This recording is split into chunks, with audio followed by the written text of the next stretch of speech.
करवा चौथ की कथा। एक साहूकार के 7 बेटे, उनकी एक बहन करवा थी।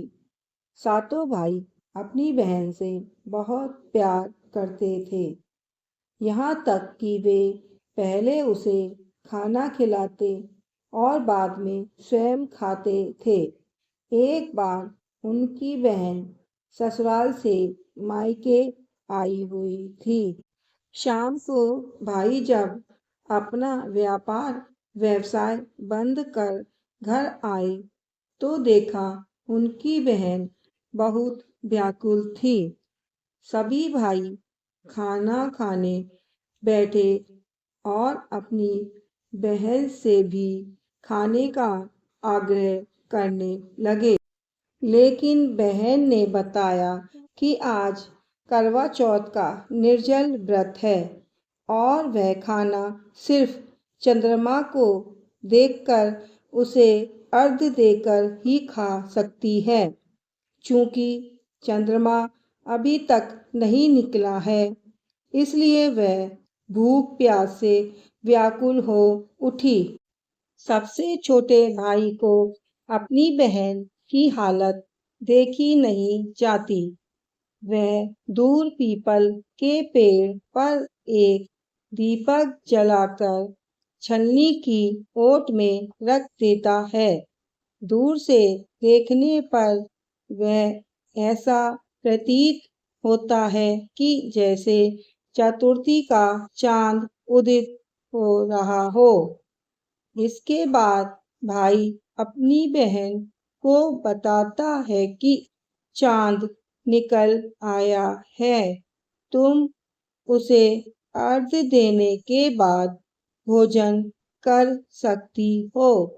बहन खुशी के मारे सीढ़ियों पर चढ़कर चांद को देखती है, उसे अर्घ्य देकर खाना खाने बैठ जाती है।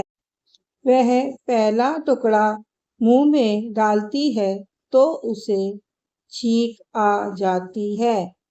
दूसरा टुकड़ा डालती है तो उसमें बाल निकल आता है और जैसे ही तीसरा टुकड़ा मुंह में डालने की कोशिश करती है तो उसके पति की मृत्यु का समाचार उसे मिलता है। वह बौखला जाती है। उसकी भाभी उसे सच्चाई से अवगत कराती हैं कि उसके साथ ऐसा क्यों हुआ। करवा चौथ का व्रत गलत तरीके से टूटने के कारण देवता उससे नाराज हो गए हैं और उन्होंने ऐसा किया है। सच्चाई जानने के बाद निष्कर्वा निश्चय करती है कि वह अपने पति का अंतिम संस्कार नहीं होने देगी और अपने सतीत्व से उन्हें पुनर्जीवन दिलाकर ही रहेगी। वह पूरे 1 साल तक अपने पति के शव के पास बैठी रहती है, उसकी देखभाल करती है, उसके ऊपर उगने वाली सुई नुमा घास को वह एकत्रित करती जाती है। 1 साल बाद फिर करवा चौथ का दिन आता है। उसकी सभी भाभियां करवा चौथ का व्रत रखती हैं। जब भाभियां उससे आशीर्वाद लेने आती हैं तो वह प्रत्येक भाभी से यम सुई ले लो, पिए सुई दे दो, मुझे भी अपनी जैसी सुहागिन बना दो, ऐसा आग्रह करती है।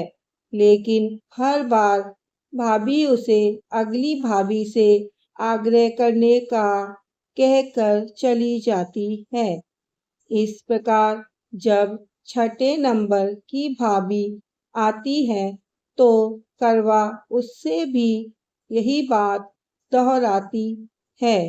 यह भाभी उसे बताती है कि चूंकि सबसे छोटे भाई की वजह से उसका व्रत टूटा था, अतः उसकी पत्नी में ही शक्ति है कि वह तुम्हारे पति को दोबारा जीवित कर सकती है।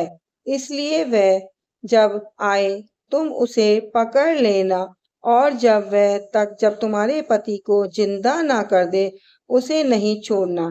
ऐसे कहकर वह चली जाती है। सबसे अंत में सबसे छोटी भाभी आती है। करवा उनसे भी सुहागन बनने का आग्रह करती है, लेकिन वह टाल मटोली करने लगती है। इसे देख करवा उन्हें जोर से पकड़ लेती है और अपने सुहाग को जिंदा करने के लिए कहती है। भाभी उससे छुड़ाने के लिए नोचती है, खसोटती है, लेकिन करवा नहीं छोड़ती है। अंत में उसकी तपस्या को देखकर भाभी पसीज जाती है और अपनी छोटी उंगली को चीरकर उसके मुंह में अमृत उसके पति के मुंह में डाल देती है। करवा का पति तुरंत श्री गणेश कहकर उठ बैठता है।